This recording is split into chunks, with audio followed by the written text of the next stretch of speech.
उन ॾींहुं वरी साईं मसलो करायो तव्हां मूंसां। ओ कहिड़ो वरी? जो तव्हां चयो वञी ट्रैक्टर जी जेको आहे सो बैटरी वठी आहे शहर मां। आओ तव्हां ॾिना मूंखे पैसा। आओ महांगाई लॻी पई आहे, बैटरी हुई महांगी। हा मां बैटरी वरिती, मूं वटि टोटली साईं बचा 400 रुपया।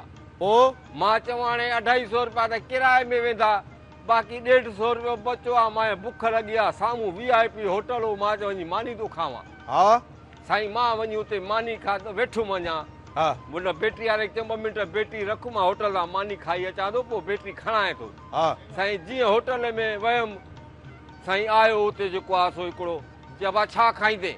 हा मां बा का सुठी भाॼी, ॻोठ जा माण्हू आहियूं, का सुठी भाॼी।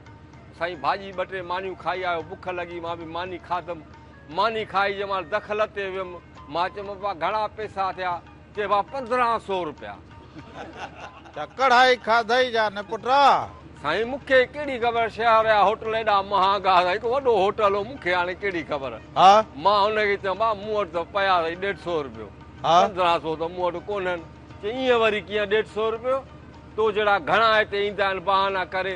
साईं हिकदमि टेलीफोन घुमाए पुलिस खे घुराई।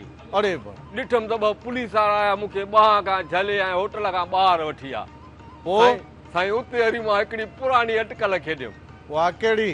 साईं उहो 150 रुपयो खणी सिपाहीअ खे ॾिनमि, सिपाही मूंखे चयो वञ जल्दी निकिरी निभागा।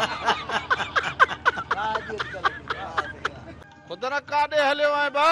अचां थो साईं, तव्हां बि माल जी कयां, कुते जी कयां, घोड़े जी कयां, खुदनि त वियो आज़ार में आ, वञे त वञे काॾे?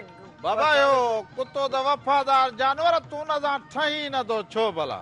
ओ तोखां भली आ मुंहिंजी कुकड़, जेका मूंखे आना त खाराए थी। अॼुकल्ह कहिड़ा पियो कलाम ॻाई ख़ैर त अथई? साईं उस्ताद माशूक शर जो शागिर्द थियण थो चाहियां, हुन गानो ठाहियो न, तोखां भलो आहे मुंहिंजो नलको जेको थधो पाणी पीआरे थो।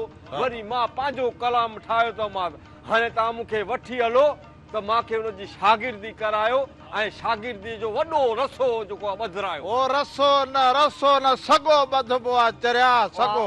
इहो साईं सॻो आहे। साईं ॿी वरी ख़ुशख़बरी वरी तव्हांखे ॾियां न पर इहो हाणे माशूक ते ख़ुदि सॼी सिंध चिड़ी पई आहे त राग सिखे, तूं हुनजो वरी शागिर्द थो थी। ओ साईं जंहिंते रब राज़ी हुजे उनखे माण्हू छा थो करे सघे। साईं रब हुन सां राज़ी आहे, हुन जा व्यूज़ ॾिसो, हुनखे फंक्शन मिलनि था, प्रोग्राम कमाए वेठो आहे साईं। ऐं ॿियो साईं वरी कुतो बि मूंसां हाणे सेट थी वियो अथव साईं, हुनजी रमज़ सम्झी वियो आहियां त मूंखे चिड़े छाजे लाइ पियो? कुते सां ठही वियो आहे तूं? हा साईं, वाह वाह। कुतो चिड़े न लाइ पियो, हो मां गामू आहे जेको आहे सो खोसे जी जेको आहे सो मज़ाहिया वीडियो ॾिसंदो हुअमि न, कुते कावड़ ईंदी हुई। अरे भला मूंखे ॻाल्हि सम्झ में न ईंदी, मां चयमि कावड़, पोइ मां सम्झुमि त वरी मां मश्करी कयां थो, उस्ताद शर जा गाना ॻायां थो, त कुतो इहे ज़बान कढी ख़ुशि थो थिए।